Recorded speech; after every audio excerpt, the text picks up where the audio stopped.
தொடர் அரசியல் வகுப்பு தமிழ்நாடு இனி 50வது நிகழ்வு இது. மதுரையில் நாயக்கர், தஞ்சையில் மராத்தியர் என்று நாம் இதற்கு தலைப்பு கொடுத்திருக்கிறோம். இதுக்கு முன்னால நாம் களப்பிரர் காலம் பற்றி பார்த்தோம். அதுக்கு முன்னாலே பாண்டியர் காலம், சோழர் காலம், சேரர் காலம் என்று பல்வேறு மன்னர் மரபுகளின் அடிப்படையிலும் அந்தந்த காலத்தில் நிகழ்ந்த நிகழ்வுகள், குறிப்பாக கலை இலக்கிய அரங்கம், மொழி, கல்வி தொடர்பாக நடந்தவற்றை எல்லாம் நாம் விரிவா பார்த்திருக்கிறோம். இந்த முறை நாம் அப்படி ஏதோ ஒரு காலத்தை குறிப்பிடாமல் இந்த ரெண்டு இணைத்து குறிப்பிடுவதற்கு ஒரு காரணம் இருக்கு. ஏன்னா இந்த ரெண்டு அரசுகளும் பின்னி பிணைந்த ஒன்றாக, ஒன்று மற்றொன்றை கூட்டி வருவதாக இருக்கிறது. இன்னொன்று என்னன்னா, இந்த ரெண்டு மட்டுமல்ல, நாம் சரியா சொல்ல போனால் தமிழ்நாடு களப்பிரர் காலத்திற்கு பிறகு தமிழ் மன்னர்களின் ஆட்சியை விட்டு விலகி அயலவர்களின் ஆட்சிக்கு உட்பட்ட ஒரு காலம். அது சேர சோழ பாண்டியர்கள் பல்லவர்களுடைய வீழ்ச்சிக்கு பிறகு தொடங்கிடுச்சு. 14, 15ஆம் நூற்றாண்டிலிருந்து அது தொடங்கிடுது. தொடங்கிய பிறகு விஜயராகவ விஜயத அந்த நாயக்கர்களானாலும், அதாவது அவங்க தெலுங்கர்கள், தமிழர்கள் அல்ல. அடுத்து மராத்தியர்கள், அப்புறம் இஸ்லாமியர்கள். அவங்க தக்கணத்து இஸ்லாமியர்களா இருந்தாலும் சரி, முகலாயர்கள் தில்லியிலிருந்து வந்த இஸ்லாமியர்களானாலும் சரி. அதுக்கு பிறகு பாத்தீங்கன்னா 17ஆம் நூற்றாண்டினுடைய தொடக்கத்திலிருந்து டச்சுக்காரர்கள், போர்த்துகேயர்கள், டேனியர்கள் அல்லது டேனிஷ்காரர்கள், பிரெஞ்சுக்காரர்கள், ஆங்கிலேயர்கள், இந்த ஐவகையான ஐரோப்பியர்கள், இவங்க எல்லோரும் பாத்தீங்கன்னா எல்லாமே தமிழர் அல்லாதாருடைய ஆட்சி அப்ப தொடங்கிடுச்சு. தமிழ்நாட்டுக்கான அந்நியர் ஆட்சி என்பது, அயலவர் ஆட்சி என்பது முதல் கட்டத்துல சங்கம் மருவிய காலத்துல களப்பிரர் ஆட்சி. அது சர்ச்சைக்குரிய சில கருத்துக்கள் இருக்கு. களப்பிரர்கள் வடுகர்கள், கன்னட பகுதியிலிருந்து வந்தவர்கள் என்ற ஒரு கருத்து இருக்கு. அவங்க இறுதி காலத்தில் களப்பிரர்களே கூட கலைந்து போகிற போது முத்தரையர்களும் களப்பிரர்களும் ஒன்றுதான் என்ற ஒரு கருத்து இருக்கு. அதனால அதெல்லாம் விவாதத்துக்குரிய கருத்துக்களா இருக்கு. களப்பிரர்கள்லாம் இறுதியாக முடிவு செய்யப்படலை அவங்களுடைய பின்னணி எல்லாம். அதனால அதை ஒதுக்கி பார்த்தோம்னா, களப்பிரர்களுக்கு முன்பு தமிழ்நாட்டின் எந்த பகுதியும் அயலாருக்கு அடிமையாக இருக்கல. அயலவர் ஆட்சியில் இல்லை. எல்லா மன்னர்களுமே தமிழ் மன்னர்களாக இருந்தாங்க. பாண்டிய, சேர, சோழர்கள். பல்லவர்கள் குறித்தும் அது போல ஒரு விவாதத்துக்குரிய செய்தி தான். பல்லவர்கள் பெரும்பாலும் அயலவர்களாக கருதப்பட்டாலும், வேங்கடமலைக்கு அப்பால் இருந்து வந்தவர்கள் என்று கருதப்பட்டாலும், அவங்களும் பிற்காலத்தில் இல்ல, அவங்க சோழ மன்னர்களுக்கு கீழே சிற்றரசலா இருந்து அரசாட்சிக்கு வந்தவர்கள். அவர்களுக்கு ஒன்று முழுமையாகவோ அரைகுறையாகவோ ஒரு தமிழ் பின்னணியும் இருக்கு. பிற்காலத்தில் அவர்கள் செய்த பணிகளையும் ஒப்பிட்டு பார்த்து அப்படி சொல்லக்கூடிய கருத்துக்கள் இருக்கு. ஆனா விஜயநகர சாம்ராஜ்யத்தை பொறுத்த வரைக்கும் தெளிவா தெலுங்கர்களுடைய அரசர், அவங்க தமிழர்களுக்கு அயலார் தான். நம்முடைய சொந்த தேசம் கிடையாது. அவங்க அந்த விஜயநகர சாம்ராஜ்யம், விஜயநகர பேரரசுலேருந்து தொடங்குது. தமிழ்நாட்டில் அயலார் ஆட்சி தொடங்குது. அவர்கள்தான் முழுமையாக சேர சோழ பாண்டியர்கள் எல்லோரையுமே வீழ்த்தி விட்டு நாடு முழுவதையும் கைப்பற்றி கொண்டவர்கள் விஜயநகர சாம்ராஜ்யம் தான். கலப்பர்களுக்கு பிறகு அவங்கதான் இப்படி முழு நாட்டையும் கைப்பற்றி கொண்டவர்கள். ஒரு மூலையில பல்லவர்கள் கொஞ்சம் இருந்தாங்க. தொண்டை நாட்டினுடைய ஒரு மூலையில பல்லவர்களுக்கு அடங்கியவர்களாக ரேநாட்டு சோழர்கள்னு சொல்லி சிற்றரசர்களா இருந்தாங்க. இது நம்ம சென்ற பகுதியில பார்த்தோம். இப்ப இந்த மராத்தியர்களை பற்றியும் நாயக்கர்களை பற்றியும் இஸ்லாமிய அரசர்களை பற்றி கூட அதுக்கு முன்னாலேயே நம்ம பார்த்திருக்கோம். நான் முன்பே சொன்ன இந்த கதையில அவங்க குறுக்க ஓடி வருவாங்க. ஒரே பக்கமா அப்படி வரலாற்றை காலவரிசையோடு சொல்லிட்டு போக முடியாது. ஒண்ணுக்கு பின்னால சொல்ல முடியாது. இந்த எல்லா தரப்பினரும் மராத்தியர்கள், நாயக்கர்கள், அப்புறம் இஸ்லாமியர்கள், ஐரோப்பியர்கள், எல்லோருடைய வரலாறும் குறுக்கும் நெடுக்குமாக வருது. குறுக்க வருது. அதனாலதான் நம்ம இந்த ரெண்டையும் முக்கியமா எடுத்துக்கொண்டோம். மராத்தியர்களை பற்றி தான் இன்னைக்கு பேச போறோம். ஆனா அதுல முதல்ல நம்ம எடுத்துக்கொண்ட இந்த ரெண்டையும் எடுத்துக்கிட்டதுக்கு காரணம் அதுதான். இவங்களை சொல்லிட்டோம்னா மற்றவருடைய கதையை புரிந்து கொள்வது நமக்கு எளிதாக இருக்கும். அதுல என்ன முக்கியமானா, இது ஒரு கதையிலிருந்து நான் தொடங்குறேன். இந்த கதை என்பது இந்த நிகழ்வுகள் எப்படி நடந்தன என்பதற்கான நமக்கு ஒரு சான்றாக பயன்படக்கூடியது. என்ன கதைனா, பொதுவா வரலாற்றில் இது போன்ற கதைகள் இருக்கின்றன. இட்டுக்கட்டிய கதைகளாகவும் இருக்கலாம், சில நேரத்தில் உண்மையிலேயே அப்படி நடந்தும் இருக்கலாம். சுவை கூட்டுவதற்காக இந்த கதைகளுக்கு, நிகழ்ச்சிகளுக்கு கண்ணு காது மூக்கு வச்சு பெருசுபடுத்துறதும் இருக்கலாம். ஆனா எதுவுமே நடக்கலன்னு சொல்ல முடியாது. Fact is Stranger then fiction என்று சொல்வாங்க. மெய்மை புனைவை காட்டிலும் வேடிக்கையானது. அது போன்ற ஒரு கதையை நாம் சொல்லி தொடங்கலாம். ஒரு நேரத்தில் மதுரையிலையும் சரி, தஞ்சையிலையும் சரி, நாயக்கர்கள் ஆட்சி பண்ணி கொண்டிருந்தார். விஜயநகர சாம்ராஜ்யம் தலைக்கோட்டை போரில் தோல்வியடைந்து கலைந்து போனதற்கு பிறகு அவங்க வேறு ஒரு தலைநகரம் பெனுகொண்டாவை தலைநகரமாக கொண்டு ஒரு ஆட்சி நடத்திக்கிட்டு இருந்தாங்க. அதே பேரரசுங்கிற பேரை காப்பாத்த பார்த்தாங்க, தலைநகரம் போனா என்னான்ட்டு. ஆனா அந்த பழைய செல்வாக்கு, பழைய ஆதிக்கம், பழைய ஆளுமை இதெல்லாம் இல்லாம போயிடுச்சு.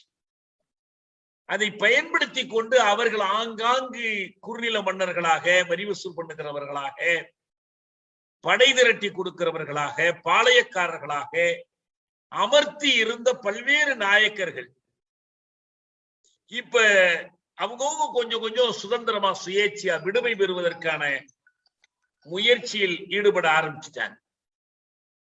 அப்ப இந்த மாதிரி அவர்களால் அனுப்பி ஆட்சி நடத்தி கொண்டிருந்த நாயக்கர்கள் ஒரு சிலர் மதுரையில் இருந்தாங்க, ஒரு சிலர் தஞ்சையில் இருந்தாங்க. இந்த மதுரையில் ஆட்சி செய்து கொண்டிருந்த ஒரு நாயக்கர் சொக்கநாத நாயக்கர், தஞ்சையில் ஆட்சி செய்து கொண்டிருந்த நாயக்கர் விஜயராகவ நாயக்கர். இந்த ரெண்டு பேருக்கும் ஒரு விசித்திரமான பகைமை ஏற்பட்டுச்சு. என்ன பகைமைனா, இந்த மதுரை சொக்கநாத நாயக்கர் வயது இளமையானவர், 16-18 வயசுல ஆட்சி பொறுப்புக்கு வந்துடுறாரு. அவர் பெண் கேட்டார், தஞ்சை நாயக்கரிடம் பெண் கேட்டார்.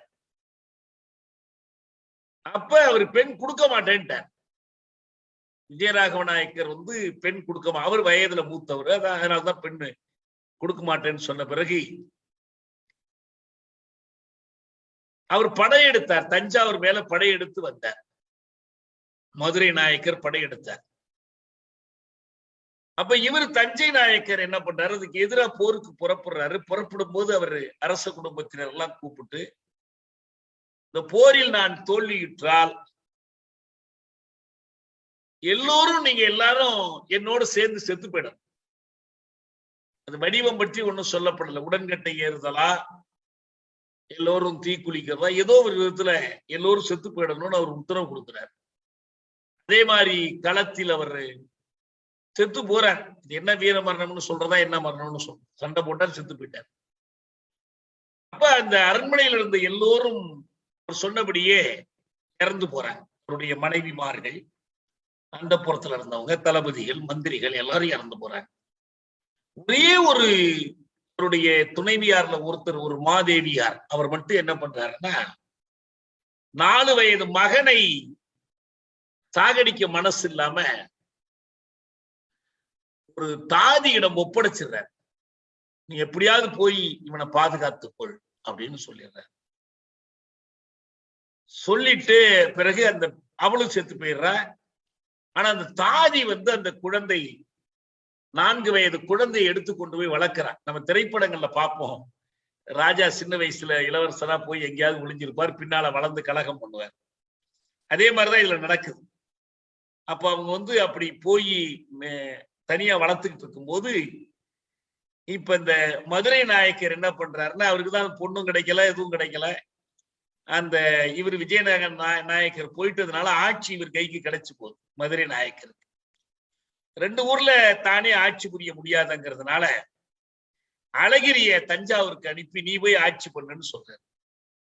அழகிரி போய் தஞ்சாவூர்ல ஆட்சி பண்ணி கொண்டிருக்கிறாரு. அமைச்சராக இருக்கிறவரு ராயசம் வெங்கண்ணான்னு ஒருத்தர். அந்த பேரை பார்த்தா ஒரு பிராமணரா இருக்கலாம் அல்லது மராத்தியரா இருக்கலாம், என்னன்னு தெரியல. அண்ணா அப்பாங்கிறது மராத்தியர்கிட்ட அதிகமா வரும், அல்லது பிராமணரா இருக்கலாம். அப்ப அழகிரிக்கு கொஞ்ச நாள் கழிச்சு என்ன ஆசை வந்திருந்ததுன்னா, நம்மளே தனியா ஆட்சி நடத்தலாம், ஏன் அவருக்கு மதுரை நாயக்கருக்கு அடங்கி நடக்கணும் என்ற எண்ணம் வருது. இதே நேரத்துல வெங்கண்ணாவுக்கு ஒரு செய்தி கிடைக்குது. நாகப்பட்டினத்துல அந்த 4 வயசு குழந்தையா போனவன் வளர்ந்து பெரிய ஆளாயிட்டான், அவன் பேரு செங்கமலதாஸ்ன்னு பேர். இந்த செய்தி தெரிஞ்ச உடனே பார்த்தார், இவனை மன்னனை நீக்கிட்டு அவரை கொண்டாந்து ராஜா வாக்கிலான்னு அவர் திட்டம் போட்டார். அப்படின்னா படைபலம்லாம் இல்லையில. அதுக்காக என்ன பண்றாருன்னா, பீஜப்பூர் சுல்தான்கிட்ட போய் எனக்கு படை உதவி செய்யுங்க, நான் தஞ்சாவூர் நாயக்கரை தோற்கடித்து அந்த இடத்துல செங்கமலதாசை பதவியில் அமர்த்த விரும்புறேன், அதனால உங்களுக்கும் நன்மைகள் கிடைக்கும், எங்களுக்கும் நன்மைகள் கிடைக்கும், உங்களுக்கு நான் திரை செலுத்துறேன், போர்ல வெற்றி பெற்று ஆட்சிக்கு வந்தா நான் திரை செலுத்துறேன், நீங்க கொடுக்குற படைக்கெல்லாம் நான் ஊதியம் கொடுக்குறேன் என்று ஆசை காட்டுறேன். சரின்னு பீஜப்பூர் சுல்தான் ஒரு பெரிய படையை கொடுக்கிறாரு. அந்த படைக்கு ஒரு தளபதியா வர்றவர் தான் ஏகோஜிங்கிற மராட்டியர். அவர் தளபதி ஏகோஜி. அந்த ஏகோஜியை ஒரு பெரிய படையோடு அனுப்புறாரு. அந்த படை ஆரணியை வென்று தஞ்சை நோக்கி புறப்படுது. ஐயம்பேட்டையில போய் அவங்க போர்ல வெற்றி பெறாங்க. அழகிரி ஓடிடுறாரு. இவர் வர்றாருன்னு உடனே எனக்கு ஏதோ ஆபத்துன்னு ஓடிடுறாரு. அதுக்கு பிறகு இந்த வெங்கண்ணா என்ன பண்றாருன்னா, அவரை கொண்டுட்டு செங்கமலதாசை தஞ்சாவூருக்கு அரசன் ஆக்கிறார். அந்த அரசனானதற்கு பிறகு செங்கமலதாஸ் என்ன பண்றாருன்னா, தன்னை வளர்த்த அந்த நாகப்பட்டினத்தாருக்கு அமைச்சர் பதவி, சேனை தலைவர் பதவி கொடுக்கிறார். இது இவ்வளவு காலம் இவருக்கு உதவி ராஜாவாக்குன வெங்கண்ணாவுக்கு பிடிக்கல. உடனே வெங்கண்ணா என்ன பண்றாரு, இவரை கவிழ்த்துட்டு நம்ம இந்த ஆட்சியை பிடிச்சுக்கிட்டா என்ன என்ற எண்ணம் வருது. பீஜப்பூர் சுல்தான் அதை தூண்டுறாரு, நீ போய் ஆட்சியை பிடிச்சுக்க, உனக்கு வேண்டிய உதவியை நான் செய்யறேன்னு. அதே மாதிரி அவர் படை திரட்டி கொண்டு தஞ்சை அரசை கைப்பற்றி ஆளத் தொடங்குறார். இதுதான் மராத்திய ஆட்சியினுடைய தொடக்கம். இது நடந்தது 1676. இப்படிதான் தஞ்சாவூரில் மராட்டியர்கள் ஆளத் தொடங்கினார். இதுல என்ன கருத்துக்குரிய ஒரு செய்தின்னா, இந்த ஏகோஜி யாருன்னா வீர சிவாஜியோட தம்பி, உடன் பிறந்த இளவன். சகாஜிங்கிறது அவங்க 2 பேருடைய தகப்பனுடைய பேரு. அவங்க வந்து கடந்த காலத்தில் இந்த படை தளபதிகளா படை வீரர்களா இருந்தவங்க, அவங்க யாரும் மன்னர் பரம்பரை கிடையாது. அப்ப வீர சிவாஜி ஒரு பக்கம் அங்கு போராடி கொண்டிருக்கிறாரு அவர் நாட்டை பிடிக்கிறதுக்கு. வீர சிவாஜி ஒரு பெரிய பகுதியை விடுவித்து ஆட்சி செய்து கொண்டிருக்கிறாரு. அவருடைய தம்பி ஏகோஜி இந்த முதல்ல ஒருத்தனை கவிழ்த்து தாழ கொண்டாந்து உட்கார வச்சு அப்புறம் அவனையும் கவுத்துட்டு தானே ஆட்சி பொறுப்பு ஏற்றுக்கொள்றாரு. பீஜப்பூர் சுல்தானுடைய உதவியோடு பண்ணி கொள்றாரு. ஒரிஜினலா பாத்தீங்கன்னா இந்த விஜயநகர சாம்ராஜ்யம் வருவதற்கு காரணமாக இருந்ததே முஸ்லிம்களுக்கு எதிராக அவங்க நடத்தின போர் தான். பீஜப்பூர் முஸ்லிம்களை வீழ்த்தி தான் அவங்க வந்தாங்க. அதே போல பிற்காலத்தில் முகலாய சக்கரவர்த்தியை அனுப்பி வைத்த தளபதிகளை எதிர்த்தும் போரிட்டு தான் இவங்க எல்லாத்தையும் பிடிச்சாங்க. மாலிகாப்பூர் வந்து முகலாயர்களால் அனுப்பி வைக்கப்பட்டவன் தான். வந்து மதுரையை கொள்ளையடிக்கிறான், எல்லாம் பண்றான். எல்லாத்தையும் நொறுக்கிட்டு தான் வந்தவங்க. ஆனா இப்ப என்னாச்சுன்னா அதே நாயக்கர்களுக்குள்ள ஒருவரோட அந்த மோதலை பயன்படுத்தி கொண்டு ஒரு மராட்டியன் ஆட்சிக்கு வந்துட்டான். இதான் இந்த வரலாற்றினுடைய சுருக்கமான செய்தி. இதுல வரலாற்று ஆசிரியர்கள் சில பேர் வந்து இந்த கடத்தி கொண்டு போனவன் இளவரசனே இல்ல, அது வேற ஒரு பெண் வந்து அது இளவரசன் என்று பொய் சொல்லி அப்படி கொண்டு வந்து ஆட்சியில உட்கார வச்சிடுச்சு என்ற கதையெல்லாம் சொல்றாங்க. நமக்கு அது முக்கியம் இல்லை. நமக்கு முக்கியமான செய்தி என்னன்னா இந்த கதையினுடைய உண்மைத்தன்மையெல்லாம் நம்ம போய் கண்டுபிடிக்க முடியாது. ஒரு அரச குடும்பத்தில் நடந்த ஒரு சுவையான செய்தி, அவ்வளவுதான். இதில் ஒரு மராட்டிய அரசு எங்க தொடங்கிடுதுன்னா தஞ்சாவூர்ல தொடங்கிடுது. அதான் முக்கியம். இதுக்கு நம்ம பின்னால கொஞ்சம் போய் என்ன பண்ணணும்னா இந்த மராட்டிய அரசு இங்க வருது. அதுக்கு முன்னால நாயக்கர் அரசு தஞ்சாவூர்லயும் மதுரையிலையும் இருக்கு.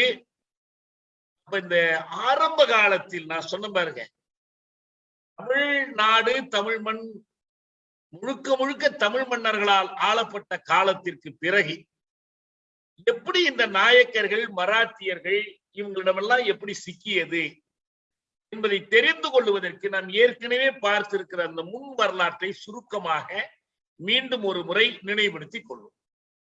இப்ப நம்ம இந்த வந்து 3 வகையா பிரிச்சுக்கிறோம். ஒண்ணு வந்து தமிழ்நாட்டுல தமிழ் மன்னர்களின் ஆட்சி முடிந்த வரலாறு, சேர சோழ பாண்டியர்கள் என்று சொல்றதுனால நம்ம ஒவ்வொருத்தரையும் அந்த வரிசைப்படி பார்ப்போம். ஒண்ணு சேரர்கள். சங்க காலத்திலிருந்து சேரர்கள் இருக்கிறார். இன்னும் சொல்ல போனால் பொது ஊழிக்கு முன்பிருந்து அவருடைய வரலாறு தொடங்குவதாக வரலாற்று ஆசிரியர்கள் சொல்றாங்க. ரொம்ப நீண்ட தொன்மை காலம் சொல்றாங்க. அதுக்கு சான்றுகள் எதுவும் கிடைக்கல. ஆனா உறுதியா தெரிந்தது என்னன்னா பொது ஊழி தொடங்கும் போது சங்க காலத்திலேயே சேர மன்னருடைய ஆட்சி தொடங்கிடுது. அவங்கள முற்கால சேரர்கள்ங்கிறோம். பெருஞ்சோற்று உதியன் சேரலாதன் அவன் தேர்ந்தா இந்த சேர மன்னருடைய ஆட்சி தொடங்குவதாக ஏடறிந்த வரலாறு சொல்லுது.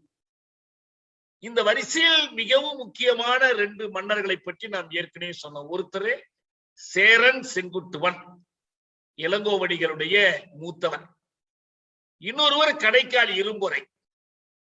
இது வந்து பொதுமொழி 45 தொடக்கத்திலிருந்து இவர்களுடைய ஆட்சி இருக்குது. களப்பிரர் வரக்கூடிய காலத்தில் அங்கு நடைபெற்றுக் கொண்டிருந்த சேர நாட்டினுடைய ஆட்சி என்பதுல 2 பேர் சொல்றாங்க. ஒண்ணு கோக்கோதை மார்பன், இன்னொருத்தர் கோட்டம்பலத்து துஞ்சிய மாக்கோதைன்னு சொல்லி கடைக்கால் இருமுறை அப்போ வந்து கொங்கு நாட்டுக்கு ஆட்சி பண்ணி கொண்டிருந்தார். கோக்கோதை மார்பன் வந்து சேர நாட்டில் ஆட்சியில் இருந்தார் என்று சொல்றாங்க. இதுக்கு பிறகு களப்பிரர்கள் வந்தாங்க, நாட்டை பிடிச்சுக்கிட்டாங்க. இதான் உங்களுக்கு ஒரு 275 முதல் 300 ஆண்டுகள் அந்த ஆட்சி நீடித்தது. பிறகு மீண்டும் அந்த ஆட்சியை பிடித்து சேரர்கள் மீண்டும் ஆட்சிக்கு வருகிற காலம் என்பது 598, அதாவது 600வது 7ஆம் நூற்றாண்டுடைய தொடக்கம். அவங்கள முக்கியமா முதல்ல ஆட்சி பொறுப்புக்கு வந்தவர் சேரமான் மாக்கோதையார்னு சொல்லி நம்ம மயிலை சீனி வெங்கடசாமி சொல்றார். அதுல தொடங்கி தொடர்ந்து சேரர்களுடைய ஆட்சி வந்து 1090-102 ஆட்சி புரிந்த ராமவர்மா குலசேகரன் வரைக்கும் நீடிக்கிறது. இவர்கள் தான் பிற்கால சேரர்கள். களப்பிரர்களுக்கு முந்தைய சேரர்கள், பிந்தைய சேரர்கள். இந்த காலம் முடிகிற போது என்ன ஆயிடுச்சுன்னா சோழர்கள் அங்கு பெருமளவுக்கு பிடிச்சிடுறாங்க. பாண்டியனையும் வீழ்த்துறாங்க, அவங்களையும் பிடிக்கிறாங்க. ராஜராஜ சோழன் காலத்துல பாண்டிய நாடு சோழர் ஆட்சிக்கு வந்துருது, சேர நாடும் சோழர் ஆட்சிக்கு வந்துருது. ராஜேந்திர சோழன் காலத்திலையும் அது நீடிக்கிறது. இதற்கு பிறகுதான் உங்களுக்கு கேரளம் சிதறி ஒரு 54, 55 நாடுகளாகி விடுகிறது. நம்ம அந்த பின் வரலாற்றை நம்ம ஏற்கனவே பார்த்திருக்கோம். கேரளமாக சேர நாடா இல்லாம கேரளமாக மாறிய பிறகு தமிழ் பேசும் சேர நாடாக இருந்து அது வடமொழி கலந்த மலையாளம் பேசுகிற நாடாக அது மாறி போனுச்சு. அந்த பின்னணி எல்லாம் நம்ம ஏற்கனவே பார்த்திருக்கோம். இதுதான் சேரர்களை பொறுத்த வரைக்கும் அதுக்கு பிறகு வந்த ஆட்சி என்பதுதான் நமக்கு விஜயநகர சாம்ராஜ்ய ஆட்சிக்கு கீழே அவங்க மாறுறாங்க. இன்னும் பிற்காலம் என்பது அப்புறம் நம்ம பார்க்கலாம். இப்ப இதுதான் அங்கு அயலார் ஆட்சி தொடங்கிய காலம்.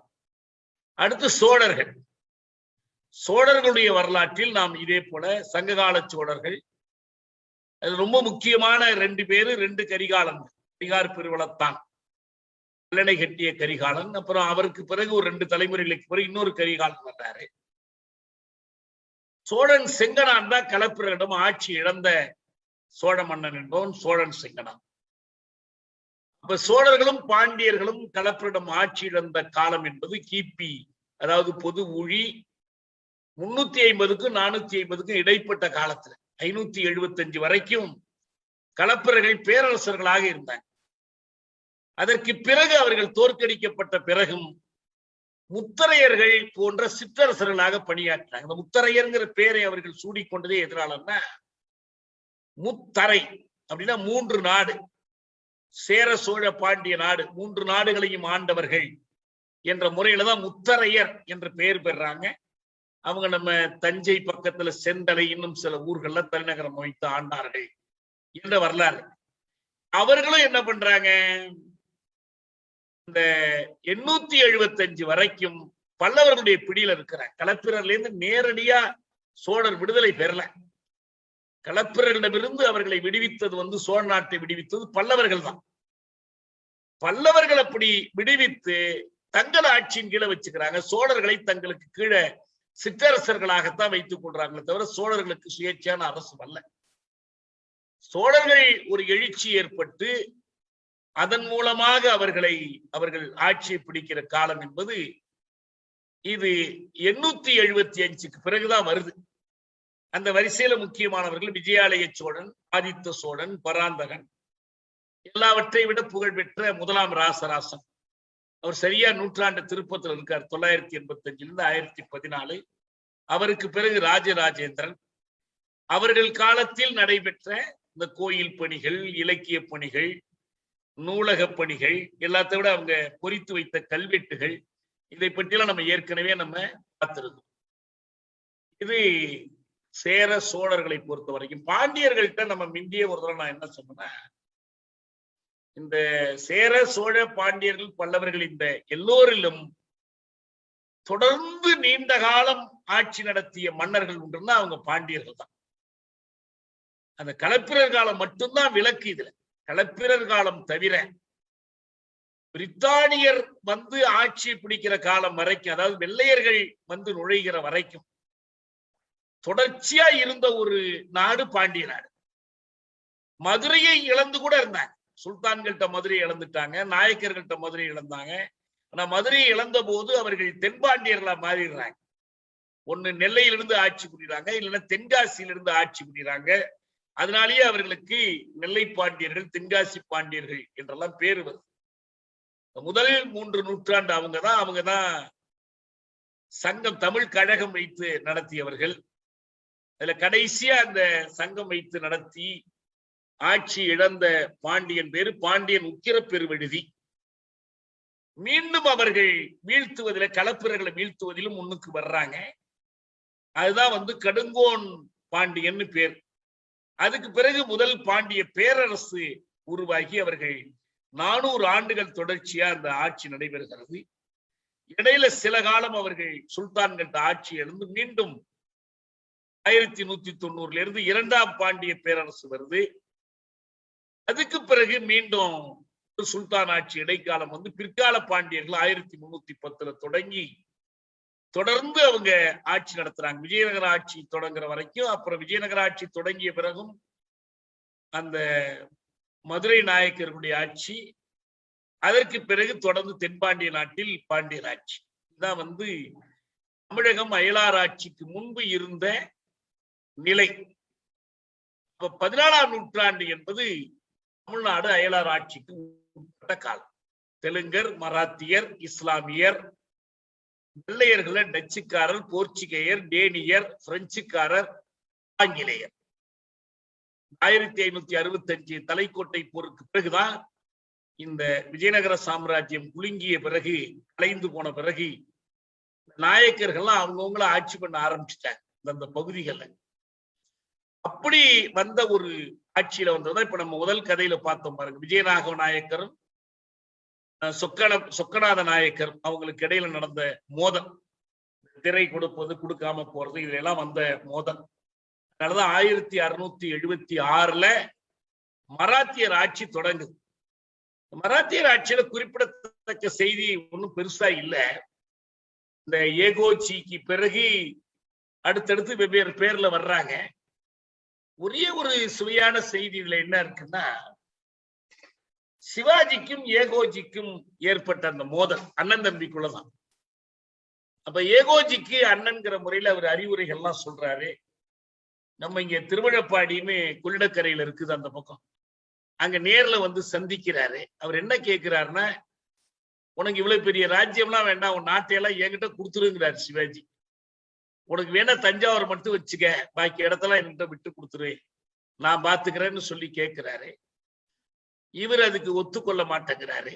அப்புறம் தனக்கு ஏதாவது ஆபத்து ஒருத்தர் கொள்ளிடக்கரையை கடந்து தஞ்சாவூருக்கே திரும்பி வர்றாரு. அப்ப கடிதங்கள் எழுதுறாரு சிவாஜி. வந்து 2 கடிதங்கள் எழுதுறாரு. இன்னொரு கடிதம் என்பது இவர் ரொம்ப சோர்ந்து போய் பைராக்கி மாதிரி இருக்கிறாருன்னு அவருக்கு தகவல் தெரிஞ்சு தம்பிக்கு அறிவுரை சொல்லி எழுதுறாரு, அப்படிலாம் இருக்கக்கூடாது என்று சொல்லி.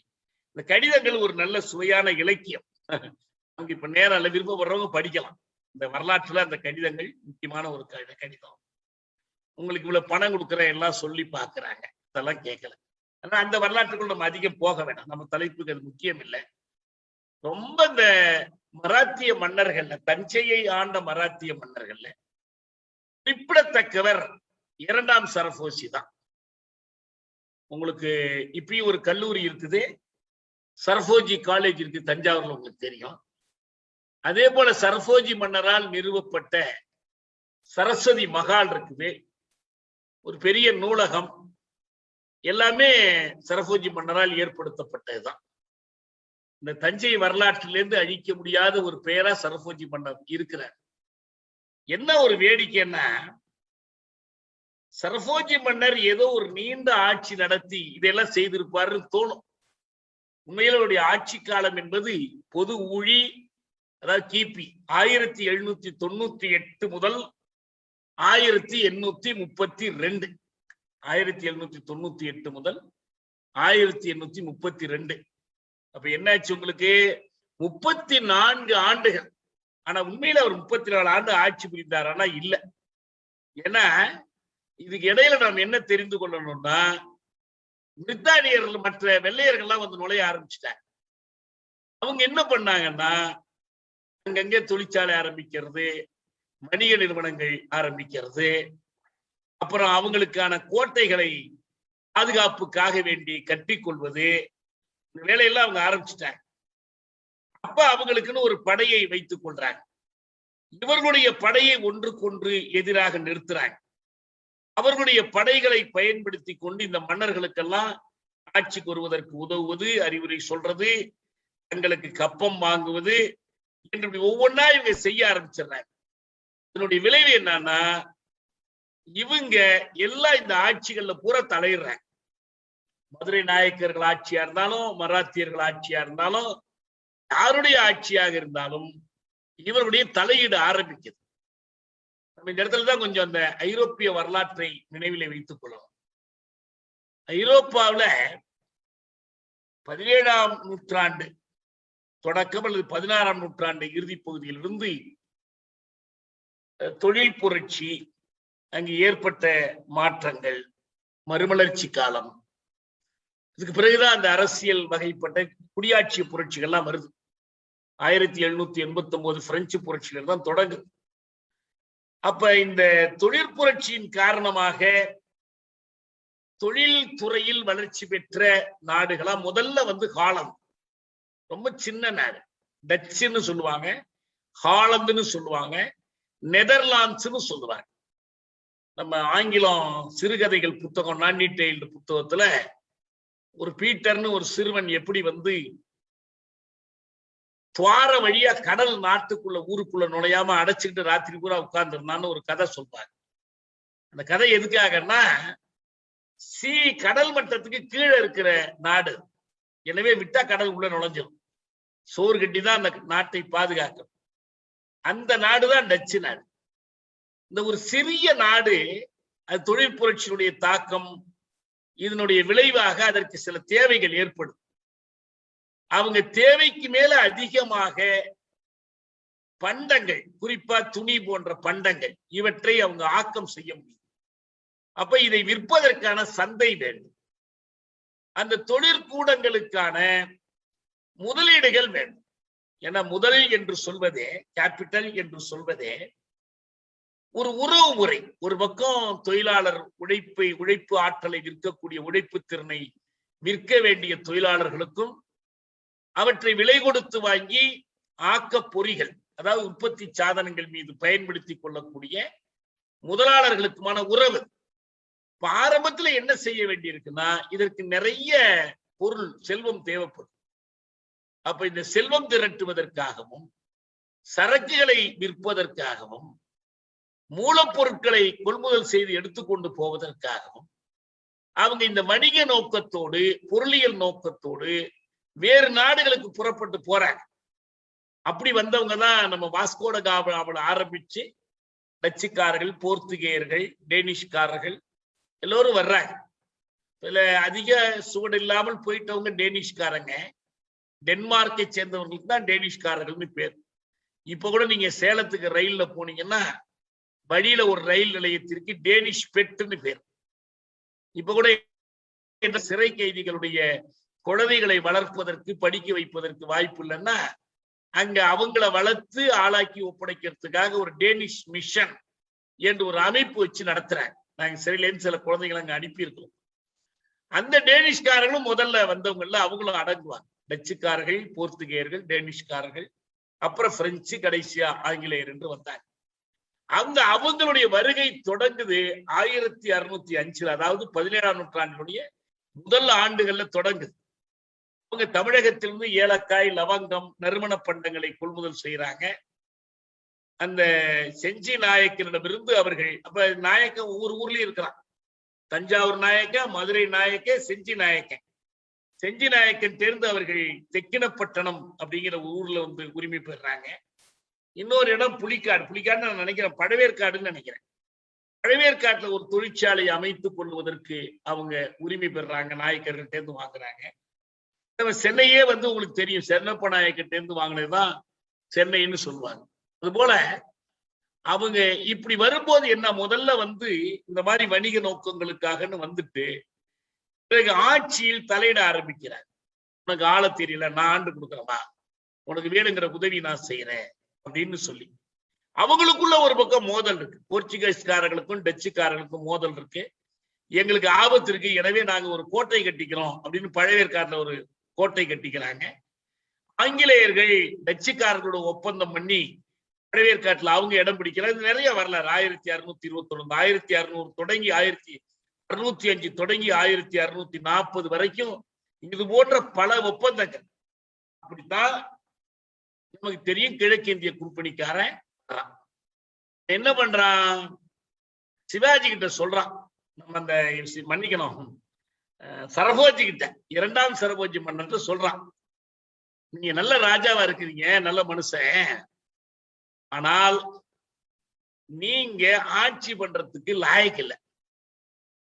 அதனால நாங்க உங்களை ஒண்ணும் பண்ணல, உங்களையே மன்னரா நாங்க வச்சுக்கோம், மன்னர் என்று நாங்கள் உங்களே அறிவிச்சோம். ஆனா நாங்க நிர்வாகத்தை பூரா நாங்க பாத்துக்கிறோம், எங்கள்கிட்ட விட்டுருங்க. எங்கள்கிட்ட அதிகாரிகள் இருக்காங்க, படை இருக்கு, சட்டம் இருக்கு, கோர்ட் இருக்கு, நீதிமன்றம் இருக்கு, வசூல் பண்ற முறைகள் இருக்கு. அதுக்கு பதிலா நாங்க என்ன பண்றோம், உங்களுக்கு ஓய்வூதியமாக 1,00,000 பகோடா, அதாவது ஒரு நாணய முறை, 1,00,000 பகோடா தர்றோம். அப்புறம் வருவாய், அரசு கிடைக்கிற வருவாயில 5ல் 1 பங்கு உங்களுக்கு கொடுத்துறோம். நீங்க தான் மன்னர், ஆனா நாடாளும் உரிமை என்பதெல்லாம் எங்க கிழக்கிந்திய கம்பெனிக்கு தான் என்று ஒத்துக்கிட்டு ஒரே வருஷத்துல அவரை வீட்டுக்கு அனுப்பிடுறாங்க. வீட்டுக்கு அனுப்பிடுறாங்கன்னா அரண்மனையில் தான் இருக்கிறாரு. ஆட்சி பண்ணுகிற பொறுப்பை அவங்க கையில் ஏற்றுக்கொள்றாங்க. ஏன்னா இவர் ஏற்கனவே ஸ்வாட்ஸ் பாதிரியாருடைய பராமரிப்புல வளர்ந்தவர், அவரிடமிருந்து கல்வி பெற்றவர். அதனால கிழக்கிந்திய கம்பெனியுடைய தயவால் அவர்களை முடிசூட்டுவதற்கும் திரும்ப அவரை நீக்குவதற்கும் இருந்துச்சு. இப்ப இந்த வாய்ப்பை பயன்படுத்தி கொண்டு எஞ்சிய வாழ்நாள் கிட்டத்தட்ட 30 ஆண்டுகளுக்கு மேல அவர் வேறு பணிகளில் ஈடுபடுறார். அவருக்கு 2 மனைவிமார்கள், யமுனாபாயி, அகில்யாபாயின்னு இருந்தாங்க. எல்லாம் இருக்கட்டும், அவங்க 32 மார்ச் 7ஆம் நாள் அவர் இறப்பதற்கு முன்னதாக அவர் செய்த பல பணிகள் எதுக்கு செய்திருந்தாலும் சரி, தமிழுக்கான நிலைத்த பணிகளா அது அமைந்திருக்கு. அவர் பல மொழி கற்றவர், தமிழ், தெலுங்கு, சமஸ்கிருதம், மராத்தி எல்லா மொழிகளும் கற்றவர், ஆங்கிலம், பிரெஞ்சு, ஜெர்மன் ஆகிய மொழிகளை கற்றுக்கொண்டார். மருத்துவத்தில் ஈடுபாடு இருந்ததுனால சரபேந்தர் வைத்திய முறைகள் என்ற பெயர்ல 18 தொகுதிகளை கொண்ட ஒரு நூல் அவர் தொகுத்து இருக்கிறார். அதே போல நாட்டிய கலை, ஓவிய கலை எல்லாத்திலையும் உச்சகட்டம் அவருடைய இந்த அரண்மனை நூலகம் தான். சரஸ்வதி பண்டாரம்னு அதுக்கு பேரு.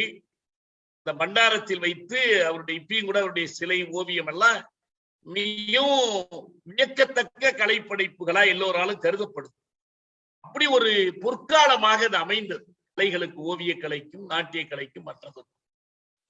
நான் இந்த இடத்துல ரொம்ப முக்கியமா ஒரு செய்தியை மட்டும்தான் சொல்ல விரும்புறேன். என்னன்னா, நம்ம எல்லா மன்னர்களை பற்றியும் பேசுகிற போது சங்ககாலம் தொடங்கி வைத்தியசாலைகள், இது வித்தியாசாலைகள் எனப்படுகிற கல்விக்கூடங்கள் எந்த அளவுக்கு இருந்துச்சு இல்ல, அந்த கல்விக்கூடங்கள்ல யார் கல்வி பயின்றார்கள், என்ன மாதிரி கல்வி கற்றுக்கு தரப்பட்டது.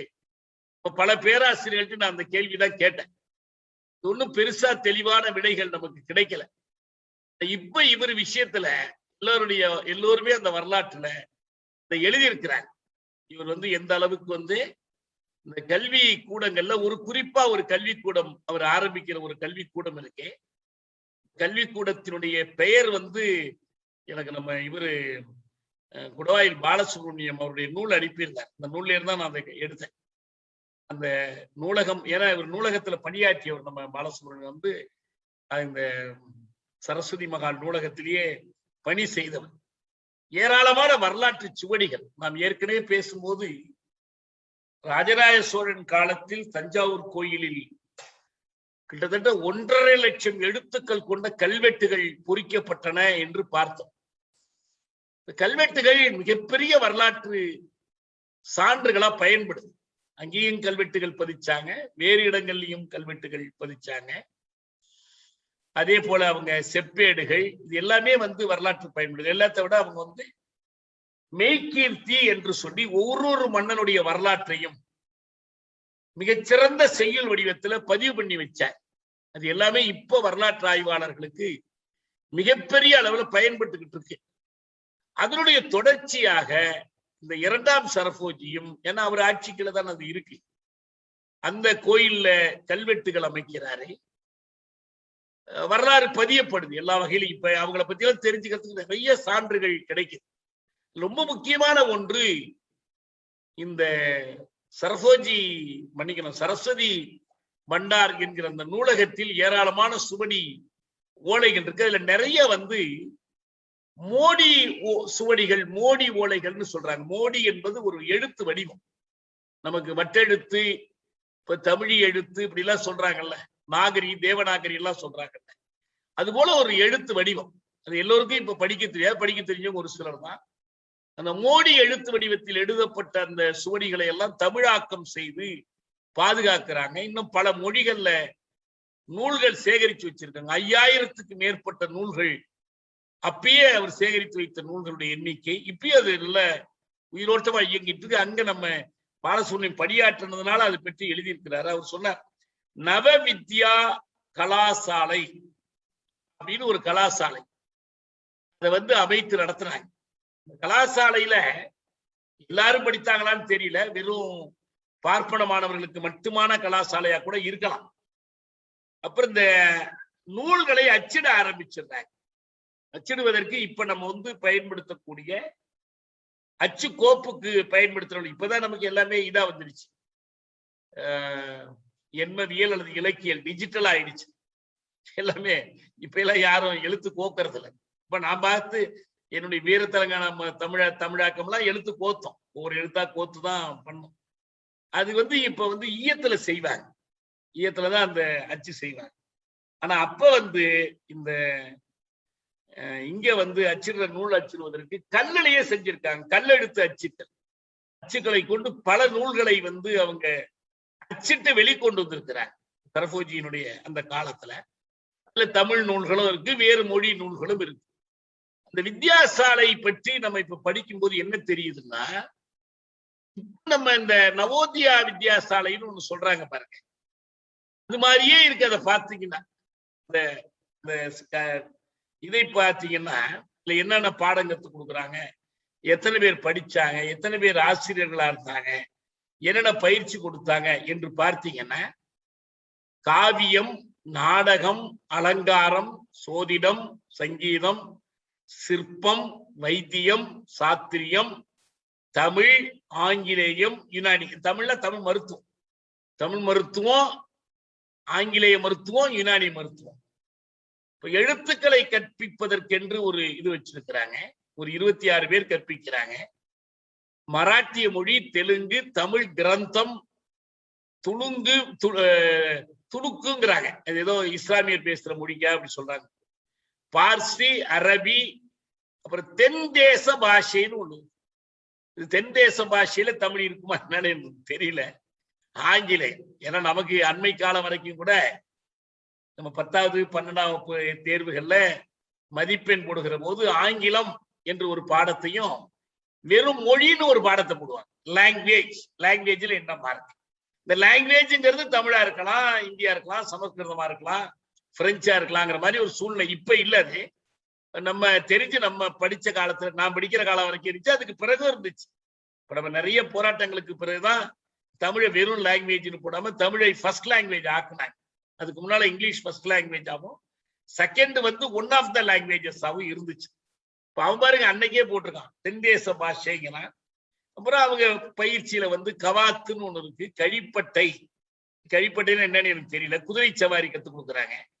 குழந்தைகளுக்கு பாடம் எழுத சொல்றாங்க, பையன்களை கூட்டி வருவதற்கு வேலையாட்கள்னு சொல்றாங்க. இந்த நவவித்யா கலாநிதி சாலை என்பது உண்டியும் உரையிலும் கொடுக்கக்கூடிய ஒரு சாலையாக இருந்தது. கல்வி கற்பிக்கக்கூடிய நிலை, அதாவது ரெசிடென்சியல் ஸ்கூல், உண்டு உரையும் பள்ளிக்கூடங்களாக இருந்திருக்கு. இது சரபோஜி காலத்தில் தொடங்கப்பட்டது. இப்ப அதெல்லாம் வெவ்வேறு வடிவங்கள் எடுத்துருச்சு. இதுலதான் நம்ம இந்த வரலாற்றை கற்றுக்கொள்கிற முறையில ஒரு பாடத்தை நான் இதுல கடைசியா சொல்ல விரும்புறேன். அதாவது இப்ப நம்ம பார்த்திருக்கிறது மராத்தியர்கள் ஆட்சி பற்றி, நாயக்கர்கள் தங்களுக்குள் சண்டை போட்டுக் கொண்டு எப்படி மராத்தியர்களை கொண்டு வந்து விட்டார்கள், மராத்தியர்கள் எப்படி பிரித்தானியருக்கு இடம் கொடுத்து ஆட்சியை இழந்துட்டாங்க. ஏன்னா சரபோஜி மறைந்ததற்கு பிறகு ஒரு 10-12 ஆண்டுகள் தான் இருந்திருக்கு. யார் ஆட்சி புரிந்தான்னு தெரியல.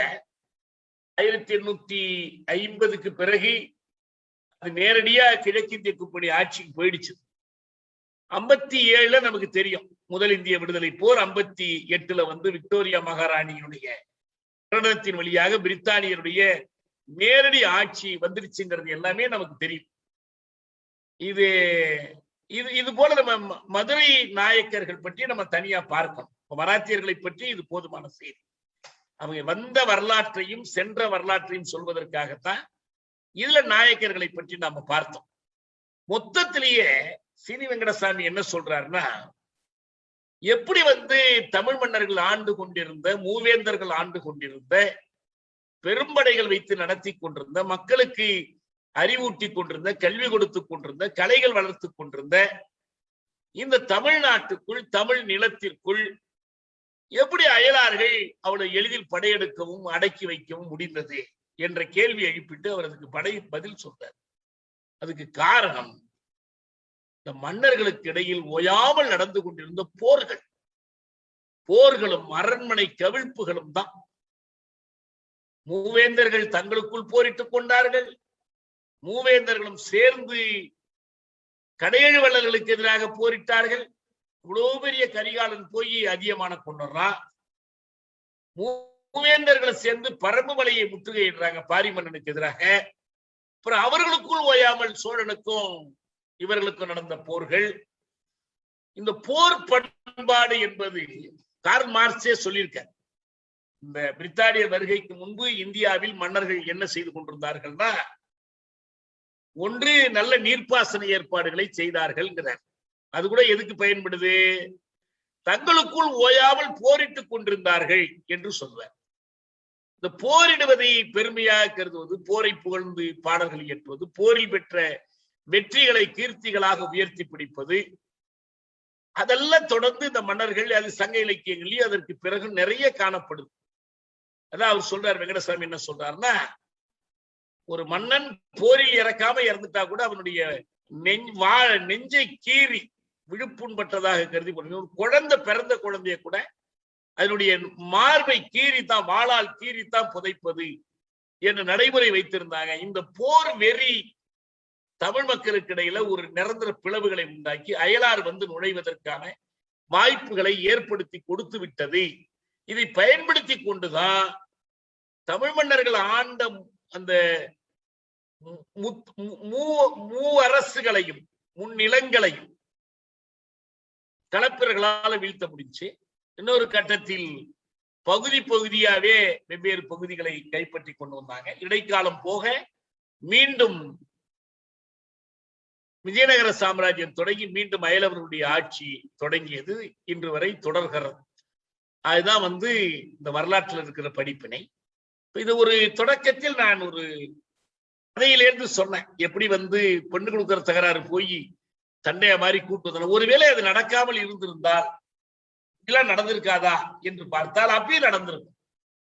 ஏன்னா வரலாற்றின் போக்கு என்பது தற்செயல் நிகழ்வுகளை கொண்டிருந்தாலும் தற்செயல் நிகழ்வுகளால் தீர்மானிக்கப்படுவதில்லை. ஒரு புகழ்பெற்ற ஒரு வரலாற்று நிகழ்ச்சியை எல்லோரும் சொல்வாங்க. முதல் உலகப் போர் ஏன் தோன்றியது? முதல் உலகப் போர் எதனால் தோன்றியதுன்னா, ஏன்னா இப்ப பாத்தீங்கன்னா வல்லரசியம் முதலியத்தின் உச்சகட்டம், ஏகாதிபத்தியம் முதலாளித்துவத்தின் உச்சகட்டம், imperialism higher stage of capitalism நூல்ல அது உலகப் போருக்கெல்லாம் முன்னாலே எழுதப்பட்ட நூல். லெனின் இந்த வல்லரசுகள் தங்களுக்கு இடையில் பங்கீடு செய்து கொள்வதற்கு, உலகை பங்கீடு செய்து கொள்வதற்கு, மறுபங்கீடு செய்து கொள்வதற்கு போரை தவிர வேறு வழி இல்லை. இதுவே இவர்கள் போர் புரியாமல் இருக்க மாட்டார்கள், போர் தவிர்க்க முடியாதது என்று சொல்வார். அதே போல முதல் முடிந்த பிறகு இரண்டாம் உலக போரும் தவிர்க்க முடியாமலே நிகழ்ந்தது. அதுக்கு என்ன காரணம்னு சொல்லுகிற போது, இந்த முதலியத்தினுடைய தேவைகள், அதனுடைய சந்தை தேவை, அதனுடைய உழைப்பு தேவை, அதனுடைய மூலப்பொருள் தேவை, அப்புறம் நிதி மூலதனத்தை ஏற்றுமதி செய்கிற தேவை என்பது இதெல்லாம் என்ன பண்ணுதுன்னா, உலகை பங்கு போட்டுக் கொள்ளணும் தங்களுக்கு இடையில. இந்த பங்கு போட்டுக் கொண்டதற்கு பிறகு ஏற்படுகிற வலுநிலை மாற்றங்கள் என்ன பண்ணுது, மீண்டும் ஒரு முறை மறுபங்கீடு செய்யணும். இப்ப அமெரிக்கா முதல் உலக போர் தொடங்குகிற காலத்துல பிரிட்டனை விட பெருசா இல்லை, ஆனா பின்னால அது பெருசா வளர்ந்துடுச்சு. ஜெர்மனி இப்ப ரஷ்யா புரட்சி நடந்து அந்த முதல் உலக போரோட அதை விட்டு விலகி போயிடுச்சு.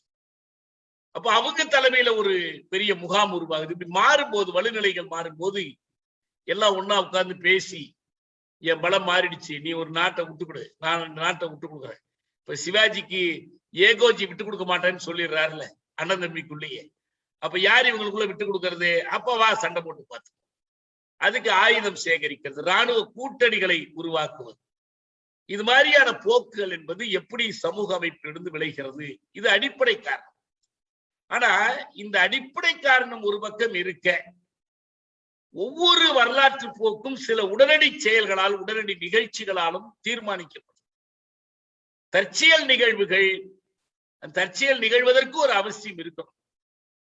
இப்ப ஒரு சாதாரணமா சொல்லுவாங்க, வேண்டாதவ கைப்பட்டா குத்தம் கால்பட்டா குத்தம். வேண்டாதவளா இருக்கிறதுனாலதான் கைப்பட்டா குத்தம் கால்பட்டா குத்தம். வேண்டாதவளா இல்லைன்னா கைப்பட்டா கால்பட்டா அது குத்தமா எடுத்துக்கொள்ளப்படாது. ஏற்கனவே ஒரு விரோதம் இருக்கு. அந்த விரோதம் சில தற்செயல் நிகழ்வுகள்ல வெளிப்படுது. 1914 ஜூன் நடுவில் ஆஸ்திரியாவினுடைய இளவரசர் பிரான்ஸ் பெர்டினாண்ட், அவர் ஜெர்மானிய மன்னர் கெய்சருடைய நண்பர்.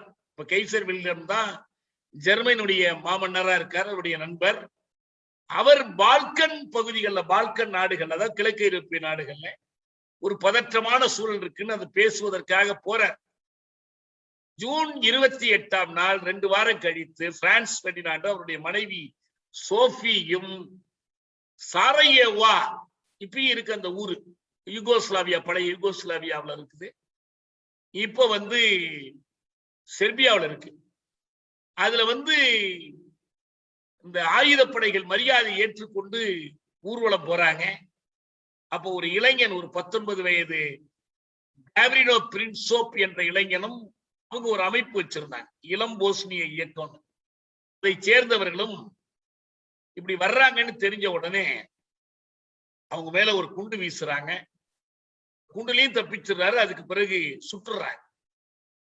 அந்த இளவரசர் சுட்டாங்க, அந்த இளவரசரை சுட்டுட்டாங்கிறதுனாலதான் போரே வெடிச்சதுன்னு சொல்லுவாங்க.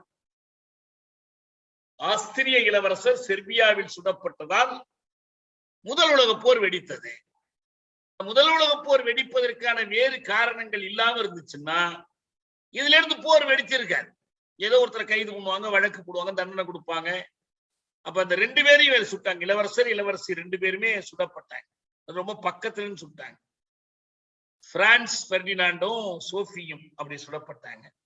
இது மாதிரி ஒவ்வொரு இதுக்கும் ஒரு காரணம் சொல்லுவாங்க. 2ஆம் உலக போர், போலந்தின் மீது ஹிட்லர் படையெடுத்தாரு. அமெரிக்கா ஏன் ஈடுபடுத்தப்பட்டுச்சுன்னா, அது ஹவாய் தீவுகள்ல பேர்ல் ஹார்பர் மீது ஒரு தாக்குதல் தொடுத்துச்சு என்று ஒவ்வொன்றுக்கும் ஒரு நிகழ்வை காரணமா சொல்லுவாங்க. ஆனா போர் மூடுவதற்கான அடிப்படை காரணிகள் வரலாற்றில் பொதிந்திருக்கின்றன. அது இந்த நாடுகளுடைய பொருளியல் நலன்கள் சார்ந்த காரணிகள். அந்த பொருளியல் நலன்களின் விளைவாக எழக்கூடிய அரசியல் ஆதிக்க நலன்கள், இவற்றில் ஏற்படுகிற முரண்பாட்டை தீர்த்து கொள்ள இது வேற வழி இல்லை என்றால் அவங்க போருக்கு. ஏதோ இந்த காலம்லாம் இப்ப கடந்து போச்சு, இனி போரே வராது நம்ம நினைச்சுக்கிட்டு இருக்கலாம். ஆனா என்ன நடந்துகிட்டு இருக்கு? இந்தியாவும் ஆஸ்திரேலியாவும் ஜப்பானும் அமெரிக்காவும் சேர்ந்து ஒரு கூட்டு உருவாக்குறாங்க. அது குவாட்ரிலேட்டரல் தான். 4 தரப்பு வெறும் பேச்சுவார்த்தைக்கு வாஷிங்டன்ல பேசுறாங்க. ஆனா என்ன பண்றாங்க?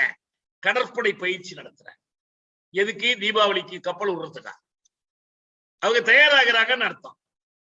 சைனா ஒரு பக்கம் தன்னுடைய கடல் பாதைகளை பாதுகாக்கணும், தன்னுடைய சரக்குகளை வெளிநாடுகளுக்கு கொண்டு போய் விற்கணும், அதற்கான ஒரு புதிய பாதையை, பழைய சில்க் ரூட் மாதிரி ஒரு பாதையை போடணும்.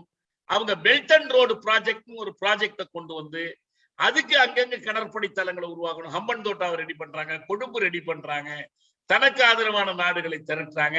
இடையில பேசிக்கிட்டும் இருப்பாங்க. இப்ப தைவானுக்கும் அவங்களுக்கும் ஒரு முறுகல் ஏற்பட்டிருக்கு, ஹாங்காங்குக்கும் அவங்களுக்கும் ஒரு முறுகல் ஏற்படுது. இப்படி எத்தனையோ நிகழ்ச்சிகள் நம்மை சுற்றி நடக்குது. இன்னொரு பக்கம் பிரான்சுக்கும் அமெரிக்காவுக்குமே பிரச்சனை வருது. நீர்மூழ்கி கப்பல் யாரு விற்கிறது, யாரு வாங்குறது, அதுக்கு ஒரு கூட்டு. அதுல இவனை சேர்த்துக்க மாட்டாங்க, இவன்கிட்ட இல்லாத உனக்கு எதுக்குன்னு.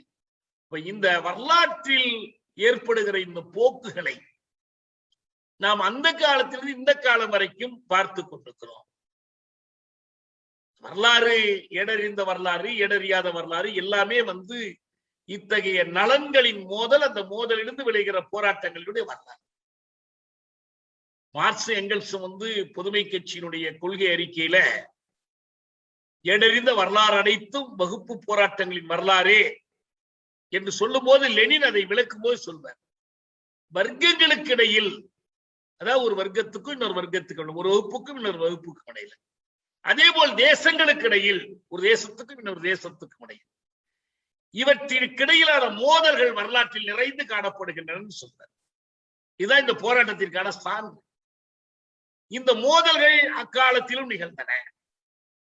இந்த மோதல்களுக்கு உடனடி காரணங்களும் இருந்தன, அடிப்படை காரணிகளும் இருந்தன. அன்னைக்கு அடிப்படை காரணியாக இருந்தது என்பது தமிழ்நாட்டில் இந்த மன்னர்கள் போர் நடத்தி கொள்வதும், மக்களிடம் கொள்ளையடிப்பதும், வரி வசூலிப்பதும், மேலாட்சிக்கு திரை செலுத்துவதும். போய் கேட்கிறான் பாருங்க, உனக்கு நான் திரை செலுத்திடுறேன், எனக்கு படைக்கு ஆள் இருக்குது, இந்த படைகள்லாம் அடியாட்களா பயன்படுத்துவது, அதுல ஒரு வீர வழிபாடு மற்றதெல்லாம் உருவாக்குவது, எல்லாம் தற்காத்து கொள்றதுக்கு படை அமைச்ச மாதிரி எவனுமே இல்லை. சிவாஜி ஏகோச்சிக்கிட்ட என்ன கேட்கிறான்னா, நான் இவ்வளவு படை வச்சிருக்கேன், இவ்வளவு நாட்டை பிடிச்சிருக்கேன், இவ்வளவு நிலப்பரப்பு என் கீழே இருக்கு, நீ விட்டுரு, நான் எடுத்துக்கிறேன், உனக்கு கொஞ்சோடு இடம் தர்றேன். இதுக்கும் மக்களுக்கும் மக்கள் நலனுக்கும் ஒரு தொடர்பு கிடையாது. அப்படிப்பட்ட ஒரு வரலாற்றைத்தான் நாம் இந்த மோதல்களில் நாம் பார்க்கிறோம். அதனால மராத்தியர்கள் குறித்து, மராத்தியர்கள் காலத்திய நிகழ்வுகள், மராத்தியர்கள் தஞ்சையை கைப்பற்றியதும், பிறகு அவர்களுடைய ஆட்சியில் நடந்த நிகழ்வுகள், அதுல குறிப்பா 2ஆம் சரபோஜி காலத்தில் நிகழ்ந்தவை, இதான் இந்த செய்திகளுடைய சாரம். மற்ற செய்திகள் நாம் இந்த மதுரை நாயக்கர்களை பற்றி இன்னும் கொஞ்சம் விரிவா பார்க்க வேண்டியது. ஒரு ஐரோப்பியருடைய வருகை, அவங்க எப்படி நாடு முழுவதையும் கைப்பற்றினார்கள், இதை நம்ம அடுத்தடுத்த பகுதிகளில் பார்க்கலாம். இப்ப இன்றைய செய்திகளை நான் இத்தோடு நிறைவு செய்கிறேன்.